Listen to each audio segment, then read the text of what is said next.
What is up, friends? Hope everyone's doing really well. I'm shooting a very cool video today. I'm hyped about it.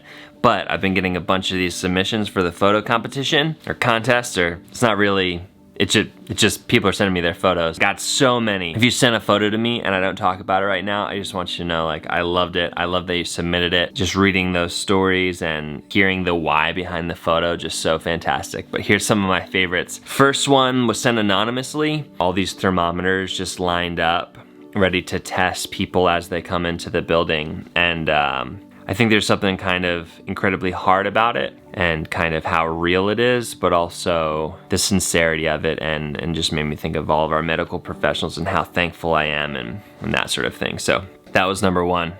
This one was from Cinefun17. They said, "Hey Cody, this is my photo for your challenge. Story behind the photo is I'm with my mom and dad in this photo, and we're at our second house on the countryside for social distancing. Went for a walk in the evening and I grabbed this shot. And I don't know, just something beautiful about, I know there's a lot of people who are like literally alone. I'm obviously with my whole family, and that's been such a huge, to think about families being together. It's a bit of a silver lining. This one, whoa, I just think that this is a really sick shot. Obviously inspired by Mango Street, but yeah, just a really sick shot. I love the color grade. I think he had a behind the scenes too. The gas mask is obviously very intense, but just kind of even outside of our current situation, this is just a really compelling and makes you stop in your tracks shot. This one from Joao Does Things.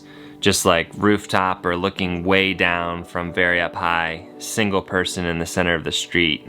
Very compelling in this time to me. Joao says, "This is my photo to describe the time. I love the feelings it brings. To me, it has a mix of hope and loneliness all in one. The city is usually very busy and alive, but at this moment, there was only one." This photo from Wake Up Matt. He and his wife went on a social distancing hike with the pup in Maui. The atmosphere up the mountain felt pretty similar to what's going on around us. Foggy, muddy, and secluded. And then it rained on us. But through it all, it was actually really fun. And just like the hike, this whole crazy time has allowed me to reflect, do some soul searching, and appreciate the little things. So much eucalyptus up there, the sounds of the birds chirping, and the opportunity to spend some quality time with my wife. Amazing stuff. James Dell tweeted it out and made an entire video about it, which is rad. James, fantastic shot. I love the color. Like, really love the color on this. I love blues. But yeah, just playing the guitar in your garage alone, man. That hits for sure. The photo tells a story, which is always my goal in every single photo that I take. Again, this one, photo challenge submission from jasonsjourneys.mn.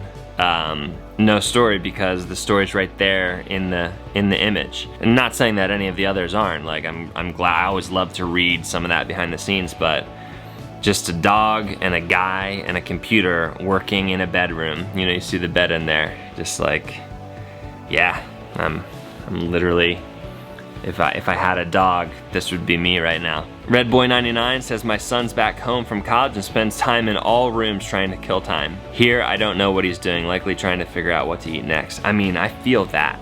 How much eat? I eat. I'm just so hungry. Why am I so hungry all the time? I'm hungry. I love the smile captured at the phone. He's probably on TikTok. It's probably what it is. Watchtech the Pirate. Love this guy, but I've shot this photo on our balcony. We moved just 2 months ago to Cologne after returning from 18 months traveling, and Kat started her own business. She's always cheerful, hopeful, and always looking for what's about to come. I feel pretty lost, but cannot get myself to give up when she's around. She always sees the good, always finds a little bit of light shining through, even when dark times are about to come. And all that while putting up a business in the middle of this happening. I'm currently letting off a lot of stuff I thought was important to me, but that's okay as long as she's around. For me, this time is about her." Yeah, dude, that hit pretty hard. Not gonna lie. Beautiful shot too. I love the sunset. I'm not crying. You're crying. You're crying. I'm not crying. Ah, this one hit hard too. Mike Erickson Films says, "The days before my wife goes back to work at the hospital are kind of heavy right now. Some good old family isolation adventuring gets our minds preoccupied with what really matters during this difficult time. I'm so thankful to have such an amazing family around me during this unprecedented time of our seclusion. And then the one, if there was a winner, there's no winners, but if there was a winner, the one that won for me was from Half Phil D, and he says, "The best days are when you let go and just be there for them on their level with their rules." And you know, the picture speaks 1,000 words, as they say. Great portrait of this time, all the way down to the croc sitting there on the floor. Thanks so much to all of you for submitting, and keep hanging in there, keep making stuff. Hyped you're here. Hope to see you tomorrow. The smells, so much eucalyptus up here. There. The smells, so much eucalyptus.